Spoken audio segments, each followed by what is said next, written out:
When you're using your pencil, it's important to realize that obviously different grades of pencil will make different marks. And if you're wanting to describe tone across the subject, you need to really exploit your pencil as much as you possibly can. And just for the purposes of clarity, I have created a little tonal scale. I don't know how many of you have done a tonal scale before. If you haven't done a tonal scale, it's worth doing one. There are only 1, 2, 3, 4, 5 little boxes here, and well, 5 little squares, and they're about 1.5 inches square. If you want to quickly draw 6 little boxes up and you on a separate piece of paper, it's quite a useful thing to do. You can glance at it during the course of your drawing, and just use it to refer to help you understand the way tone works. This is a previous exercise I did with a drawing class, so obviously showing them how the pencil could be used. And habitually, most of us, I think, use a pencil like that. You pick up a pencil. You pick up your pencil and just see the way you're actually holding it, as if you were going to draw something. Okay. Now, as well as using it like that, you can also put it down on the table, and you can pick it up with your thumb and 4 fingers like this, and then hold it like that, and actually use it on its side. And that, that gives a different sort of mark, obviously, than if you were using it on its point, so to speak. It's quite useful to have it like this if you're doing a large area of tone. Yeah? All right. The other thing to bear in mind is the weight, the pressure. When you're drawing something initially, you might use a very light, delicate line to describe your form, whatever your form is, if it's a long, thin pepper like Claire has got. And then you might want to use a more descriptive line where you weight up parts of it in order to describe the way the tone or the light is hitting the object. Okay, so you can weight up your pencil by using a little bit more pressure. This is still a B pencil that I'm using here. Okay, you can also do what, sort of cross-hatching, just with a series of diagonal lines. I'm just going to go in a wee bit. You can use cross-hatching like that to create tone on the edge of a shape, as well as this sideways shading, or you can use your pencil on its side like so. So just be aware what your pencil can do. You don't have to use a 5 or a 6B to make a rich velvety line. You can do it with a B grade pencil as well. Just, it just requires a little bit more pressure on the paper itself. Okay. The other thing I always think is very important when you're doing a group of objects is to consider the effect of your light source on those objects. Now, tonight, obviously the light behind mine is dark. It's getting dark outside because they're up against the window. But I've got a spotlight over on the left-hand side. So if you just could spotlight my objects a minute, Lucy, please. You can do it alongside my drawing if you like.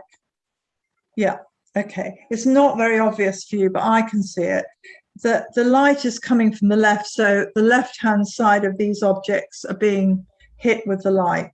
Okay, and some vegetables are more reflective, just like objects are more reflective than others. Obviously, the broccoli, it doesn't reflect light at all. So the tones created by that, I would have to enhance a bit in order to build and create the form, if you see what I'm saying.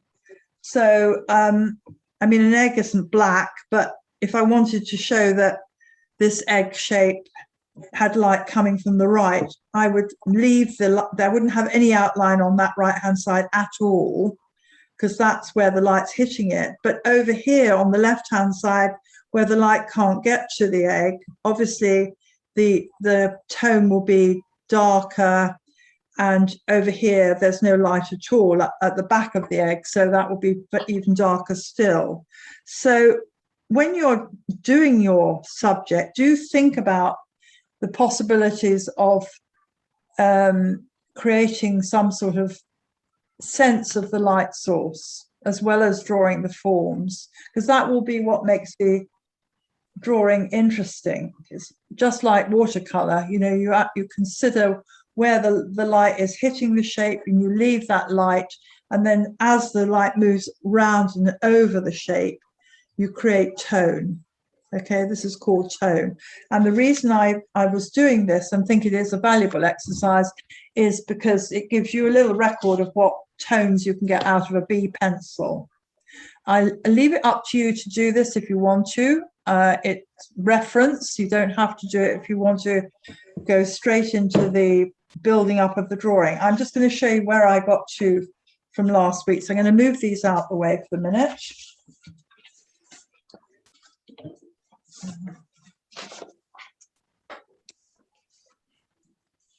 So I was just saying to one or two others, this was the thumbnail study I have elected to use for my composition. I mean, I've obviously got 2, 4, 6, 7 vegetables here. I'm not going to use them all because but I set them up like that just because it was attractive. I'm just going to work with the broccoli, the front of the pumpkin, and that back of those two. And I have, from at the end of last session, I had drawn up in outline this the bit that I was going to work with. So it's here on the page, okay? And I have started to indicate tone. So in here between the pumpkin and the broccoli, it's very, very dark. The light is hitting the pumpkin here in the middle on its front, and because I started this earlier on, it was actually hitting the top, but now of course it's getting dark, so I'm going to have to slightly change that.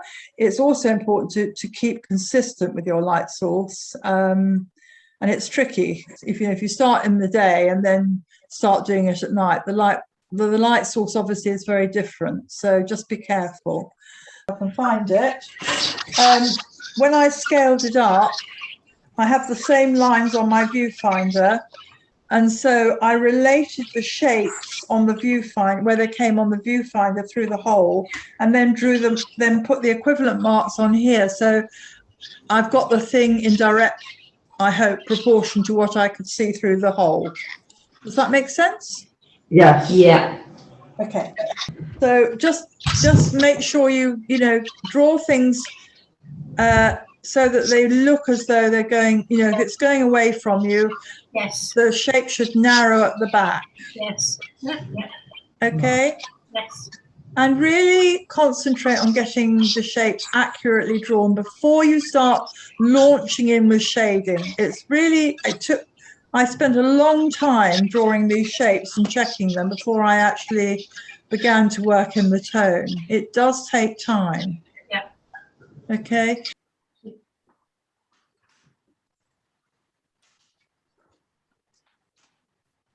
Okay.